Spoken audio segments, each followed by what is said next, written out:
Hello welcome back to my channel. അപ്പോൾ ബീച്ചിലൊക്കെ പോയി വന്നതിന് ശേഷം സ്കിൻ കെയർ ഒന്നും ചെയ്തിട്ടുണ്ടായിരുന്നില്ല. നല്ല ടാൻ അടിച്ചിട്ടുണ്ടായിരുന്നു. അത്രക്കും പൊള്ളി ഇതാവുന്ന വെയിലത്തായിരുന്നു, ചൂടിലായിരുന്നു നിന്നിട്ടുണ്ടായിരുന്നത്. സോ ഇന്നൊരു സ്കിൻ കെയർ വീഡിയോ കൊണ്ടാണ് ഞാൻ വന്നിട്ടുള്ളത്. അപ്പോൾ നമുക്ക് വീഡിയോ സ്റ്റാർട്ട് ചെയ്യുന്നതിനെക്കാട്ടും മുമ്പായിട്ട് എൻ്റെ ചാനൽ ആദ്യമായിട്ട് കാണുന്നവരുണ്ടെങ്കിൽ ഒന്ന് സബ്സ്ക്രൈബ് ചെയ്യുക, സപ്പോർട്ട് ചെയ്യുക, ലൈക്ക് ചെയ്യുക. അതേപോലെ തന്നെ നമുക്ക് വീഡിയോ സ്റ്റാർട്ട് ചെയ്യാം. ഞാനിപ്പോൾ ജസ്റ്റ് ലിപ്സ്റ്റിക്ക് മാത്രമാണ് അപ്ലൈ ചെയ്തിരിക്കുന്നത്. ബാക്കി ഫേസിൽ ഒന്നുമില്ല. വാഷ് ചെയ്തിട്ടുള്ള ഫേസാണ്. അപ്പോൾ ഫസ്റ്റ് ചെയ്യാൻ പോകുന്നത് ക്ലെൻസിങ് ആണ്. അതിന് വേണ്ടിയിട്ട് പാൽ വെച്ചിട്ടാണ് ക്ലെൻസ് ചെയ്യുന്നത്. അപ്പോൾ നമുക്ക് അത് ആദ്യം ചെയ്യാം. സോ പാലുകൊണ്ട് കോട്ടൺ ആണ് എടുത്തിട്ടുള്ളത്. കോട്ടൺ ഡിപ്പ് ചെയ്തിട്ടാണ് നമ്മൾ ഫേസിലേക്ക് അപ്ലൈ ചെയ്യാൻ പോകുന്നത്. ഇങ്ങനെ ജസ്റ്റ് ഒന്ന് മുഖത്തേക്ക് അപ്ലൈ ചെയ്തിട്ട് വേറൊരു കോട്ടൺ കൊണ്ട് അത് തുടച്ചെടുക്കുക. അത്രേ വേണ്ടൂ. അപ്പോൾ നമ്മളെ സ്കിന്നിലുള്ള ഡേർട്ട് മൊത്തം ആ കോട്ടണിലേക്ക് വീഴും. കമ്മൽ അയച്ചേക്കാം. സോ ഇങ്ങനെ ഡ്രൈ ആയിട്ടുള്ള കോട്ടൺ എടുത്തിട്ട് നമ്മളിത് വൈപ്പ് ചെയ്തെടുക്കുകയാണ് ചെയ്യുക. കണ്ടോ, വരുന്നുണ്ടോയെന്ന് അറിയത്തില്ല.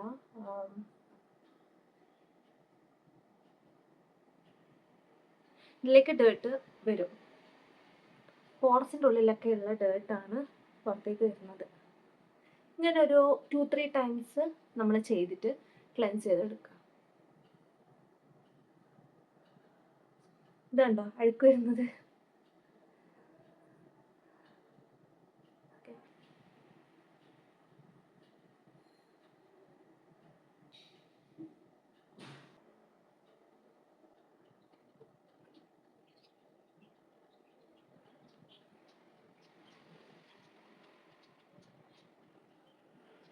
അതിനേക്കാളും കുറച്ച് അഴുക്ക് കുറഞ്ഞിട്ടാണ് കിട്ടുക. ഇങ്ങനെ നമ്മൾ റിപ്പീറ്റഡ്ലി ചെയ്യുന്ന സമയത്ത് അഴുക്ക് നന്നായിട്ട് കുറയും. ഫേസിൽ നിന്ന് തീരെ ഉണ്ടാവില്ല പിന്നീട്. പിന്നെ ഇത് ഡെയിലി ചെയ്യുവാണെങ്കിൽ ഒട്ടും ഉണ്ടാവില്ല. ഒരു 2 വട്ടം കൂടി ചെയ്യാം, 3 ടൈംസ് ചെയ്യാം. എനിക്ക് ഈ കോട്ടൺ ബോൾസ് ആട്ടോ ഭയങ്കര ഇഷ്ടം. ഇതാകുമ്പോൾ ആവശ്യത്തിന് എടുത്താൽ മതി. ഇങ്ങനെ ഒരു കോട്ടൺ ബോൾസ് ആകുമ്പോൾ ഫ്ലാറ്റ് ആയിട്ടുള്ളത് എനിക്ക് അത്ര വലിയ ഇഷ്ടമുള്ള സാധനം.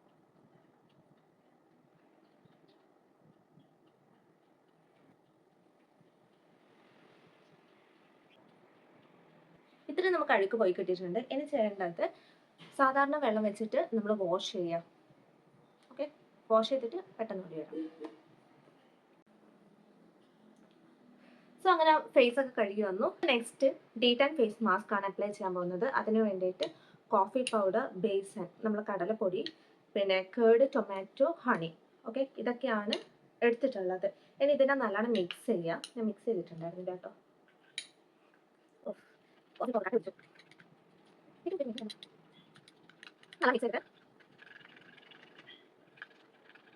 ായിട്ട് ചെയ്യാൻ പറ്റുന്നതെന്ന് വെച്ച് കഴിഞ്ഞാൽ പോയി വന്നു കഴിഞ്ഞാൽ ഈ ടൊമാറ്റോവും കേർഡും മിക്സ് ചെയ്തിട്ട് അപ്ലൈ ചെയ്യാന്നുള്ളതാണ്. അതാണ് ഡീടാനിങ്ങിന് വേണ്ടിയിട്ട് മെയിനായിട്ട് പെട്ടെന്ന് ചെയ്യാൻ പറ്റുന്നുള്ളത്. പക്ഷെ ഞാൻ വന്ന ഉടനെ ചെയ്തിട്ടില്ല.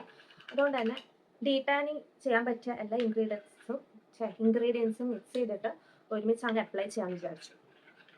അതുപോലെ മിക്സ് ചെയ്ത് എടുത്തിട്ടുണ്ട്. ഇനി നമുക്കിത് ഫേസിൽ അപ്ലൈ ചെയ്യാം. ഞാൻ സ്പൂൺ വെച്ചിട്ട് തന്നെയാണ് കേട്ടോ അപ്ലൈ ചെയ്യുന്നത്. ഇതാണ് കുറച്ചും കൂടെ comfort.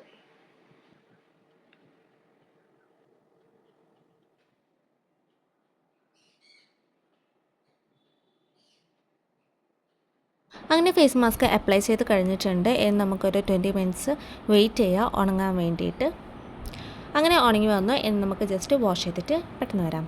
So guys, face wash ചെയ്തിട്ട് വന്നു. അപ്പോൾ ഇങ്ങനെയാണുള്ളത്. ചെറിയ രീതിക്ക് ടാന് പോയ പോലെ എനിക്ക് തോന്നുന്നുണ്ട്. നിങ്ങൾക്ക് അതിനുള്ള ഡിഫറൻസ് എന്താ തോന്നുന്നതെന്നുള്ളത് വെച്ച് കഴിഞ്ഞാൽ കമൻറ്റ് ബോക്സിൽ അറിയിക്കുക. അതേപോലെ തന്നെ ഒരു 2 to 3 ഡേയ്സ് കണ്ടിന്യൂസ്ലി നമ്മളിത് അപ്ലൈ ചെയ്യുകയാണെങ്കിൽ എന്തായാലും നല്ല രീതിക്കുള്ളൊരു ഡിഫറൻസ് എന്തായാലും കാണും, എനിക്ക് ഉറപ്പുണ്ട്. അതുകൊണ്ട് തന്നെ ഞാൻ ഇത് കണ്ടിന്യൂസ്ലി 2 to 3 ഡേയ്സ് അപ്ലൈ ചെയ്യുന്നതായിരിക്കും. അപ്പം ഇത്രയേ ഉള്ളൂ. ഇതിൻ്റെ കൂടെ തന്നെ നമ്മളിത് വാഷ് ചെയ്ത് കഴിഞ്ഞാൽ ചെയ്യേണ്ടത് moisturiser apply ചെയ്യാന്നുള്ളതാണ്.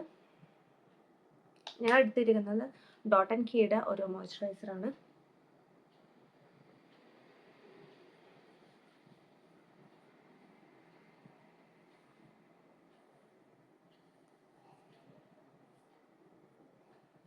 So moisturiser apply ചെയ്തു. നമുക്ക് ലിപ്സ്റ്റിക്കും കൂടി ഇടാം കേട്ടോ. കമ്മലൊന്നും ഇല്ലാണ്ട് എന്തോ പോലെ ഇരിക്കുന്നു. ഓക്കെ, ഒരു ലിപ്സ്റ്റിക്കും കൂടി ഇടുകയാണെങ്കിൽ സംഭവം സെറ്റാട്ടോ. ഫസ്റ്റ് ലിപ് ബാം അപ്ലൈ ചെയ്തിട്ടുണ്ട്. സെബാമെഡിൻ്റെ ലിപ് ബാമാണ്. ഇനി റെവ്ലോണിൻ്റെ ഒരു ലിപ്സ്റ്റിക്കാണ് അപ്ലൈ ചെയ്യുന്നത്.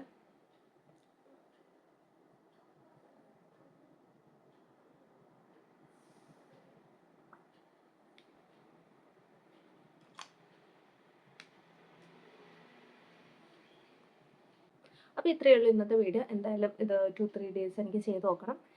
എന്നിട്ട് നമുക്ക് ഇതിൻ്റെ ഒരു അപ്ഡേഷനും കൊണ്ട് വരാം എങ്ങനെയുണ്ടെന്നുള്ളത്. നിങ്ങൾക്ക് എന്തായാലും ഇത് വീഡിയോ കാണുമ്പോൾ എന്തായാലും മനസ്സിലാവും. ഫസ്റ്റ് വീഡിയോ ലാസ്റ്റ് എൻഡിങ്ങും കൂടി വരുന്ന സമയത്ത് എങ്ങനെയുള്ളത് എന്നുള്ള ഡിഫറൻസ് എന്തായാലും മനസ്സിലാകും. സോ നെക്സ്റ്റ് വീഡിയോയിൽ കാണുന്നവരെ ബൈ. അതിന് മുന്നേ എൻ്റെ ചാനൽ സബ്സ്ക്രൈബ് ചെയ്യാത്തവരുണ്ടെങ്കിൽ ഒന്ന് സബ്സ്ക്രൈബ് ചെയ്ത് സപ്പോർട്ട് ചെയ്യുക. സോ നെക്സ്റ്റ് വീഡിയോയിൽ കാണുന്നവരെ ബൈ.